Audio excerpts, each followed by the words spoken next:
बिस्मिल्लाहिर्रहमानिर्रहीम। अस्सलाम वालेकुम ख़वातीन व हज़रात, वेलकम टू क्रिकेट शौकीन माय चैनल। मोहम्मद आमिर की वापसी के हवाले से कुछ अहम खबरें हमारे पास मौजूद हैं जो आपके साथ शेयर करेंगे। बिल्कुल ऑथेंटिक न्यूज़ हैं, आपको बताएंगे।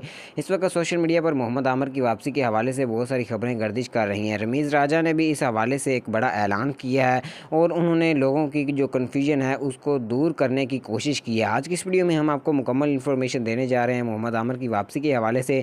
वीडियो को आखिर तक लाजमी देखते रहिएगा, वीडियो को लाइक और चैनल को लाजमी सब्सक्राइब कीजिएगा। इस वक्त क्रिकेट शौकीन का ये कहना है कि मोहम्मद आमिर को वर्ल्ड कप के स्क्वाड में शामिल किया जाए, क्योंकि क्रिकेट शौकीन जो है वो मोहम्मद आमिर को देखना चाहते हैं कि मोहम्मद आमिर किस तरह की परफॉर्मेंस दिखाते हैं। पाकिस्तान टीम को एशिया कप में इबरतनाक शिकस्त का सामना करना पड़ा, लेकिन पाकिस्तान क्रिकेट बोर्ड ने नहीं सोचा कि मोहम्मद आमिर को शुएब मलिक को टीम में शामिल करें। उसके बाद इंग्लैंड से इबरतनाक शिकस्त हुई। पाकिस्तान क्रिकेट बोर्ड को एहसास नहीं हुआ कि मोहम्मद आमिर को शामिल करें, लेकिन अब मेरे ख्याल से रमीज़ राजा को एहसास हो चुका है कि इसको मोहम्मद आमिर को टीम में शामिल करना चाहिए।